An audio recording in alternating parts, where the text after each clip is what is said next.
오늘 말씀 요한복음 11장 45절에서 53절의 말씀을 가지고 기적 중에 기적이 뭔가라고 하는 오늘 본문을 통해서 한번 우리가 살펴보려고 합니다. 우리가 이 말씀을 통해서 또 우리가 놓치고 살아가고 또 특별히 이 말씀을 통해서 우리에게 무엇을 또 요구하고 계시는지를 우리가 한번 깊이 생각하고 우리의 삶에 또 적용하는 그런 시간이 되시기를 바랍니다. 특별히 저 아프리카의 이 광산을 개발할 때 그 아프리카에 먹을 식량들이 없어하고 밥을 굶고 있으면서도 어린아이들이 모여서 다이아몬드를 갖고 공기놀이를 했다라는 이런 말이 있습니다. 무슨 말이냐면 그의 가치를 모르기 때문에 그게 공기인지 돌인지 다이아몬드인지 알지를 못하고 갖고 있었다라는 그런 전해오는 우스갯소리가 있는데, 사실 보물이라는 거, 귀중하다는 거, 소중하다는 거, 이것은 그 가치를 아는 사람에게 사실 그만한 그런 걸로 다가올 수밖에 없는 것입니다. 우리가 남들이 다 보물이라고 할지라도 그 가치를 모르면 사실 아무런 의미가 없을 수밖에 없는 것입니다. 이것은 뭐 진리에 대해서도 같다라고 볼 수밖에 없는데, 진리란 진리의 귀중함을 알아보고 소중히 여기는 사람에게 그것이 진리로 다가오는 것이지, 그 소중함을 모르는 사람한테 아무리 진리를 말한다고 해도 사실 그것이 결코 그런 사람들에게는 진리가 될 수 없다라고 볼 수밖에 없습니다. 어떤 사람은 하찮은 돌을 가지고 있으면서도 그것이 가장 보물로 착각하는가 하면, 어떤 사람은 귀한 보물을 갖고 있으면서도 별것 아닌 것처럼 여기는 것처럼, 바로 많은 사람들이 진리가 아는 것을 귀한 진리로 여기기도 하고, 또 어떤 사람은 진리인데도 불구하고 진리인지를 깨닫지 못하고 살아간다라는 것입니다. 우리가 믿음의 문제에서 이런 잘못됨이 많이 가지고 있음을 우리가 생각을 해야 되는 것입니다. 성도의 그 믿음에 있어서 크게 잘못된 것 중 하나는 뭐냐면, 우리가 믿음을 말하죠. 믿음이 중요하다, 믿음을 많이 말하고 믿음이 중요하다라는 성을 늘 입버릇처럼 얘기하지만은 사실은 귀한 것으로 여기지 않고 있다는 사실인 것입니다. 거룩하다가 거룩하게 되었다는 것이 얼마나 큰 축복인가. 정말 내가 하나님 나라의 백성이 되고 거룩한 존재가 됐다는 것이 얼마나 복인가를 우리가 사실 깨닫지 못하고 그 귀중함을 알지 못하기 때문에 그리스도를 믿는 성도로 살아가는 것에 대한 별 의미를 느끼지 못하고 있다는 것이죠. 다시 말하면 세상에서 내가 부름을 받아서 그리스도인이 됐다라는 것, 성도가 됐다라는 이 사실 하나만도 엄청난 사건인데도 그 귀중함을 우리가 사실 너무 소홀하게 생각하고 살아가는 것이 아닌가라는 이런 생각을 우리가 갖게도 되는 것입니다. 이것이 바로 보물을 보물이라고 말하면서도 팽개치고 보물로 여기지 않는 것과 사실 같은 것이다라고 볼 수가 있습니다. 너 주변에서 그것이 보물이다라고 말하니까 그저 그냥 그런가 보다 하고 그냥 가지고 있는 수준, 그런 수준이 어떻게 보면 우리의 믿음의 수준이고 신앙의 수준이 될 수도 있다라는 사실도 우리가 생각해야 됩니다. 우리가 이런 잘못됨에 있지 않은지 우리는 늘 자기 자신에 점검해야 되는, 그래서 이런 말씀을 통해서 나의 신앙의 모습은 어떤가, 하나님이 요구하시는 삶, 하나님이 요구하시는 그 신앙의 삶에서 나의 신앙의 삶을 비춰보고 무엇이 잘못되는지를 우리가 늘 점검하는 자세가 사실 신앙생활이다라고 볼 수가 있습니다. 우리가 지금 계속 나사로의 이야기를 우리가 쭉 지금 보고 있는데, 예수님이 나사로를 무덤 앞에서 돌을 치우고 나사로야 나오라고 이렇게 명령을 하실 때 어떤 상태였느냐, 정말 죽었던 사람이 장례를 지내서 무덤에 누워있던 사람이 배를 동인 채로 걸어 나왔다라는 사실인 것입니다. 이 사실은 엄청난 사건이죠. 사실 우리가 하도 성경에서 들으니까 그런가 보다 하지만은, 만약에 죽었던 사람이 무덤에서 일어났다라는 사실을 우리가 실제적으로 경험을 했다고 한다면 그 기적이라는 것은 사실 그 평생에서도 지워지지 않을, 기억에서 잊혀지지 않을 사건인 것만은 사실 틀림이 없다라고 볼 수밖에 없습니다. 사람들 가운데 하나님이 자신에게 놀라운 기적을 하나만 보여줘도 하나님이 살아계시다는 걸 의심 없이 믿겠는데, 사람들은 나는 그런 기적을 체험하지 못해서 사실 그런 기적이 나한테 있었으면 하는 그런 바람들을 늘 누나 갖고 있습니다. 그래서 그런 기적을 내가 체험하지 못해서 하나님이 살아계시다라는 증거물을 찾지 못했다라는 이런 생각들을 갖기도 하고 있죠. 그래서 우리가 신앙생활에서 너무 이런 기적적인 것, 어떤 이적적인 사건, 초자연적인 어떤 사건들을 우리가 늘 기대하고 살아가죠. 그런 것을 우리가 경험을 하면 나는 하나님이 살아계시다는 걸 믿겠는데 왜 나에게는 그런 초자연적인 어떤 기적의 어떤 사건들이 일어나지 않나 이런 생각을 늘 하게 되는 것입니다. 그러나 그것은 우리 인간의 어떤 모습인지를 잘 모르기 때문에 그런 생각을 하는 것이고 우리가 어떤 초자연적인 기적을 체험했다라고 할지라도 사실 우리의 그 믿음의 상태를 변하지 않는 것은 마찬가지인 것입니다. 오늘 본문의 내용을 봐도 그것이 어떤 내용인지를 우리가 어떤 상황인지를 잘 또 알 수가 있죠. 오늘 47절에서 48절의 말씀을 보면 이에 대제사장과 바리새인들이 공회에 모으고 이르되 이 사람이 많은 표적을 행하니 우리가 어떻게 하겠느냐 만일 그를 이대로 두면 모든 사람이 그를 믿을 것이요 그리고 로마인이 와서 우리 땅과 민족을 빼앗아 가리라 하니라고 말을 하고 있죠. 지금 나사로의 사건을 실제로 목격한 사람이 가서 제사장들에게 또 바리새인들에게 그 이야기를 했던 것입니다. 이런 사건이 일어났습니다. 라고 엄청난 사건이 일어났습니다라는 그 사건을 듣고 나서 그들의 반응이 이렇다라고 그렇게 볼 수가 있죠. 대제사장과 바리새인들은 예수님이 죽어서 무덤에 썩고 냄새가 나는 나사로가 나오게 하셨다라는 것을 듣고도 그런 기적을 행하신 예수님이 누구신가에 대해서 전혀 생각을 하지 않는다라는 것입니다. 오히려 예수님이 행하신 그 표적으로 인해서 자신들한테 어떤 불이익이 다가올 것, 이 생각만 지금 사로잡혀 있다라는 것을 너무나도 잘 보여주고 있죠. 그래서 예수님을 죽이고자 하는 마음만 더 굳어질 뿐이다. 그렇게 강팍하게 된다라는 거죠. 엄청난 그런 사건을 들었음에도 불구하고 그들의 마음은 더 강팍한 마음을 갖고 있었다라는 것을 잘 보여주고 있습니다. 인간은 기적 앞에서도 사실 무릎을 꿇지 않는다라고 볼 수밖에 없는 것이죠. 아무리 그런 엄청난 초자연적인 사건을 듣고 본다라고 하더라도 거기에 수긍하지 않는 것입니다. 감히 인간이 행할 수 없는 기적을 들었으면서도 그 기적을 행하신 분에 대한 관심을 갖기보다는 어떻게 하면 바로 예수라는 사람으로 인해서 자기들의 지위가 흔들리지 않는 그 방법이 무엇인가 이 부분을 생각하고 있는 것이 그들의 모습이었다라는 것을 잘 보여주고 있는 것입니다. 이들은 하나님을 말하고 하나님을 믿는다고 했지만 하나님을 믿지 않는 사람들이었다라는 것을 보여주고 있습니다. 그들이 진실로 하나님을 믿었다라고 한다면 바로 스스로 하나님의 아들이라고 소리를 치는 그분이 바로 죽은 자를 말씀으로 바로 무덤에서 나오게 하셨다는 사실을 들었다고 한다면 무슨 생각이 들어야 되니 정상이겠느냐라는 것이죠. 만약 그런 얘기를 들었다고 한다면 우리가 죽이려고 하는 예수라는 저 사람이 과연 참으로 하나님의 아들인가? 그런 생각을 해야 되는 것은 당연한 것입니다. 내가 우리들이 잘못 생각하고 있는 것이 아닌가? 이런 생각을 해야 되고 그것으로 두려워해야 되는 그런 마음을 갖는 것이 당연히 옳은 방법이다. 옳은 반응이다. 라고 볼 수밖에 사실 없는 것입니다. 행여 자신들이 하나님 앞에서 잘못 행하는 것은 아닌지 진짜 하나님의 아들을 몰라보고 죽이려고 하는 엄청난 죄를 짓는 길로 가는 것이 아닌가. 이런 생각을 해야 당연한 것이 아니냐라는 것이죠. 그런데 그들이 하나님을 섬긴다라고 하고 하나님의 아들이라고 자청하면서 이런 엄청난 일을 그런 기적을 보여주는데도 그분에 대한 관심을 갖기보다는 자신들의 생각을 자신들의 어떤 지금 갖고 있는 세상적 어떤 자신들의 목적과 또 자신들의 어떤 갖고 있는 그 지위를 먼저 생각을 했다라고 볼 수밖에 없는 것입니다. 죽은 사람을 살려내는 것은 분명 아무나 할 수 있는 것이 아니고 그건 신만이 할 수 있는 것입니다. 인간으로서 할 수 있는 일이 아닌 것이죠. 그러면 예수님은 기적을 통해서 자신이 누군가를 이미 선포한 것이고 예수님이 누구신가를 이미 보여준 것입니다. 그렇다고 하면 예수님을 믿어야 되는 것이 당연하지 않느냐라는 것입니다. 인간이 행할 수 없는 초자연적 일을 행함으로써 예수님은 이미 세상의 분이 아님을 증거하셨는데 그것으로 예수님의 그 초자연적인 분이라는 것을 증거되는 것은 충분하지 않겠느냐라는 것입니다. 그런데도 왜 그들을 예수님을 믿지 못하고 있느냐? 사실 우리가 이런 부분을 깊이 생각을 해봐야 되는 것입니다.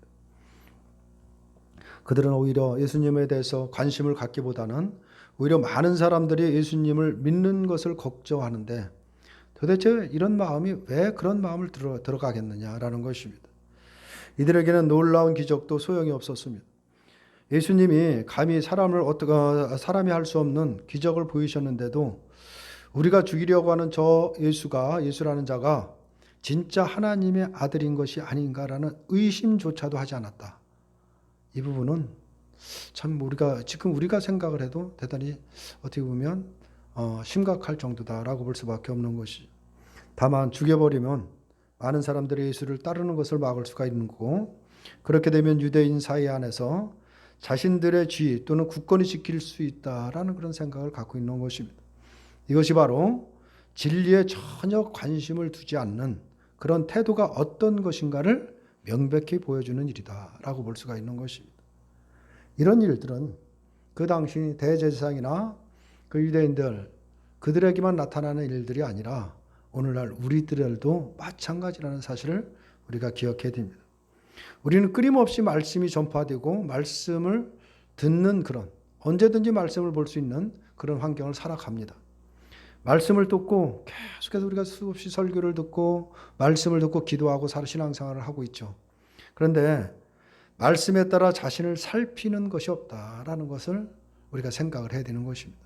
나의 신앙의 모습, 말씀을 통해서 나 자신이 어떤 모습인지, 하나님이 나에게 무엇을 요구하시는지 그런 것을 살피지를 않는다라는 것입니다. 내가 이렇게 사는 것이 정말 옳은 것인지, 혹은 말씀을 잘못 아는 것으로 인해서 말씀과 다르게 사는 것은 아닌지, 내가 복음을 떠나서 비진리 가운데 살아가는 것은 아닌지, 이런 의심조차도 하지 않는 것입니다. 전혀 거기에는 관심이 없이 살아가는 것이 오늘날 또 우리들의 모습이 될 수도 있다라는 사실을 우리가 놓쳐서는 안 되는 것입니다. 그런 것들이 바로 말씀에 관심을 두지 않음으로 인해서 보여지는 현상이다라고 말할 수가 있습니다. 그렇기 때문에 진리에 관심을 두지 않는 사람에게서 예수님에 대해서, 진리에 대해서 말을 한다라고 한다면 그것이 따분한 얘기로 들릴 수밖에 없는 것이죠. 또 다 아는 사실을 반복하는 것처럼 생각을 하죠. 십자가를 아무리 얘기를 해도 그거 이미 다 알고 있는 얘기를 그렇게 하고 있느냐, 이런 반응을 보일 뿐이지, 진정으로 그 말씀을 통해서 자기의 신앙을 점검하고 내가 정말 바른 길을 가고 바른 신앙 안에 있는지를 점검하는 그런 것이 전혀 없는 것이 오늘 현대의 어떤 신앙인들의 모습일 수도 있다라는 사실을 우리가 기억해야 됩니다. 하지만 그리스도를 믿고자 하고 진리를 알고 진리로 살기를 원하는 분명한 성도라고 한다면 그리스도 말고 다른 나눌 이야기가 뭐가 있겠느냐는 것이죠. 그리스도는 가장 누구신가? 그분이 왜 이 땅에 오셨는가? 또 예수님이 십자가에 따라가는 것, 그분을 따라가는 길은 어떤 길인가? 늘 우리가 고민하고 또 그것이 어떤 길인지를 우리가 늘 살피는 것이 당연할 수밖에 없다라는 것입니다. 오늘 본문에 대제사장과 바리새인들에게 예수님은 오직 자신들의 위치를 위협하는 적일 뿐이다라고 볼 수밖에 없는 것이죠. 예수님이 행하신 기적에서도 예수님이 보이는 것이 아니라 기적으로 인해서 많은 사람들이 예수님을 믿는 것만 보고 있을 뿐이다라는 것이죠. 많은 사람들이 예수님을 따라가고 또 그걸로 인해서 자신들의 어떤 위치나 자신들이 갖고 계획하는 모든 것들이 흔들리지는 않을까라는 자신들의 어떤 욕망에 사로잡혀서 그거에 염려를 하고 있다라고 볼 수밖에 없습니다. 이들의 관심은 진리가 아니라 오로지 자신들의 권위와 위치를 지키는 것이다 라고 볼 수가 있습니다.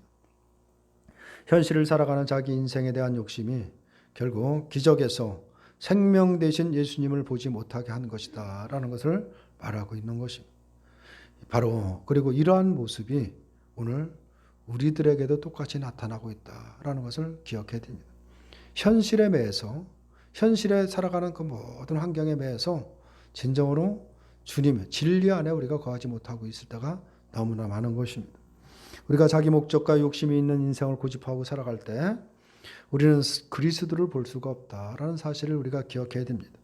오히려 그리스도가 말씀하신 그 진리들이 나를 망치는 적으로 여겨질 뿐이다라는 것입니다. 말씀을 보면서도 그리스도가 보이는 것이 아니라 하나님의 구속과 사랑과 자비가 보이는 것이 아니라 자기 축복만이 보이는 것입니다. 그것이 우리들의 모습일 수가 있는 것입니다. 그렇기 때문에 아직까지 자기 목적과 욕심을 버리지 못한 인생을 살아가면서도 놀라운 것은 바로 우리는 이 시간 바로 그리스도를 믿는 자로 이렇게 예배 자리에 나와 있다는 사실인 것입니다. 이것이 우리가 가장 놀라야 되는 일인 것입니다. 내 인생을 고집하고 포기하지 못하면서도 그리스도를 믿고자 하고 그리스도를 알고자 하는 그 불씨가 살아있다라고 한다면 이것이야말로 하나님의 크신 은총이고 놀라운 사건이다라는 것입니다. 이것이 바로 기적이라는 것을 말하고 있는 것입니다. 우리가 한번 상상을 해보면 모닥불에 물을 계속 모닥불에다 붓고 있는데 불씨가 죽지 않고 계속 살아 있습니다. 그 불씨로 인해서 물이 부어지는데도 계속 불이 붙고 있는 것입니다. 우리의 믿음이 바로 이런 경우와 같다라고 볼 수가 있는 것입니다. 사실 우리 스스로는 믿음의 불씨를 꺼트리는 식으로만 우리가 늘 살아갈 뿐인 것이죠. 믿음으로 살아가는 것이 아니라 늘 세상에 나가서 내 주장하고 내 멋대로 내 뜻대로 살아가는 것이 우리들의 신앙의 모습인 것입니다. 예수보다는 세상에 더 관심을 가지고 있고 나의 욕심을 내 인생으로 살아가려고 내 뜻대로 살아가려고 하는 것이 우리들입니다. 그런데도 불구하고 이상하게 예수님에 대한 불씨가 우리가 여전히 살아있다는 사실인 것입니다. 그래서 때로는 예배 시간이 되면 예배 자리에 가고 싶고 또 때로는 기도의 자리에 가서 기도하고 싶고 때로는 말씀을 보고 싶은 마음이 우리 욕망에 살아있다는 것입니다. 이것이 믿음의 불씨가 살아있다는 것이죠. 바로 이것이 기적 중에 기적이다라고 볼 수밖에 없는 것입니다. 이 기적으로 바로 우리들이 오늘 그리스도를 믿는 믿음으로 우리가 예배하며 신앙생활을 할 수 있는 것이다 라고 볼 수가 있는 것입니다. 그런데 우리는 이것조차도 대수롭게 여긴다라는 것입니다. 내 스스로 교회를 다니고 내 뜻대로 예수를 믿고 있다라고 생각을 하는 것입니다. 내 열심으로 주님을 섬기고 신앙생활하고 있다라는 생각을 갖고 있는 것입니다. 그러나 우리가 분명히 알아야 될 것은 우리가 아무리 우리가 열심을 내도 이 신앙의 길이라는 것, 믿음의 길이라는 것은 하나님의 은혜 없이는 갈 수 없는 길인 것입니다. 하나님이 은혜를 주시지 않고 네가 한번 열심히 해서 열심을 내서 신앙생활을 하라고 우리에게 맡겨줬다고 한다면 우리는 몇 발자국 못 가서 다 쓰러지고 믿음이라는 것은 믿음의 불신이 이미 꺼져버리고 세상 사람처럼 살아가는 것이 우리들의 모습이다라는 것을 우리가 깨달을 수밖에 없는 것입니다. 그래서 우리가 이렇게 세상 속에 살아가는 것처럼 살아가다가도 이렇게 우리의 믿음의 불씨가 꺼지지 않아서 우리가 믿음 생활을 할 수 있는 이 자체가 이미 기적이라는 사실을 우리가 기억해야 되는 것입니다. 근데 우리는 기적을 봐도 그 기적으로 예수님이 누구신가를 알고 예수님을 믿고자 하는 것이 아니라 기적을 보고 기적을 체험한 자신의 믿음을 자랑하고 자신을 높이고자 하는 바로 그런 도구로 이용해 버린다라는 것이죠. 이것이 바로 우리들의 수준이기 때문에 지금 예수를 믿고 있는 것이 마치 우리들이 스스로 예수님을 찾는 것처럼 여겨서는 안 된다라는 사실을 우리가 기억해야 됩니다. 모든 것이 하나님의 은혜다라는 사실을 기억해야 되는 것입니다. 하나님이 은혜 주시지 않고 하나님이 우리를 붙잡아 주시고 이끌지 않으면 사실 우리가 이렇게 신앙생활을 할 수 없는 것이다라는 사실을 기억해야 됩니다. 나사로가 살아난 기적을 봤다고 해도 그것으로 예수님을 믿는 것이 아니기 때문에 사실 지금 우리가 그리스도를 믿고 있는 것도 바로 나사로가 살아난 기적보다 더한 기적 안의 기적이다라는 사실을 우리가 기억해야 됩니다. 그러면 우리들이 믿는 자로 살고 살아가는 것은 참으로 귀한 축복 안에 있는 것이다라는 사실을 기억해야 되는 것입니다. 이것이 얼마나 감사한 일이라는 것이죠. 오늘도 우리가 예배 자리에 나와 있는 것 이것이 가장 축복인 것입니다. 내 의지로 나와 있는 것 같지만 사실 하나님이 우리들에게 믿음의 불씨가 꺼지지 않도록 끊임없이 일한 결과다라는 사실을 우리가 기억해야 됩니다. 정말 죽었던 무덤에 있던 자가 살아나서 걸어 나왔다는 사실을 그걸 눈으로 보고 그것을 그 자리에 그 행상하게 그 소식을 전해 들었는데도 불구하고 여전히 자기 중심에 매여 있는 것이 인간이 갖고 있는 어떻게 본성일 수도 있다라고 볼 수밖에 없는 것입니다. 이것은 그 유대인들 대제사장들의 어떤 그들에게 국한되어 있는 것이 아니고 그것은 우리들도 마찬가지라는 것입니다. 다시 말해서 하나님이 우리들을 은혜 주시지 않고 이끌지 않으면 여전히 우리들은 세상 속에 살아갈 수밖에 없는 존재라는 것을 깨달을 수밖에 없는 것입니다. 오늘도 우리가 예배 자리에 와서 예배하는 자체, 우리가 신앙생활하는 자체가 얼마나 은혜인 것인가, 얼마나 축복 안에 있는 것인가를 깨닫게 하는 말씀인 것입니다. 그러나 우리가 그렇다고 해서 그냥 주님만 바라보고 있어서 되겠느냐라는 것이죠. 하나님께서 우리들에게 요구하시는 그 사람들의 뜻이 뭔가를 날마다 살피면서 정말 주님이 나에게 무엇을 요구하는가 끊임없이 나 자신을 살피면서 주님이 원하시는 그 삶의 방향으로 나아가려고 하는 그런 어떤 의지를 가지고 주님 앞에 더 가까이 가기를 간구하는 것, 이것이 바로 진정한 믿음을 체험한, 아니 그 기적을 체험한 바로 신앙의 모습이 되어야 된다라는 것을 깨닫게 하는 오늘 본문의 말씀인 것입니다. 과연 우리는 어떤 모습으로 살아가고 있는지 한번 돌아보시는 저와 여러분들이 되시기를 주님의 이름으로 축원합니다.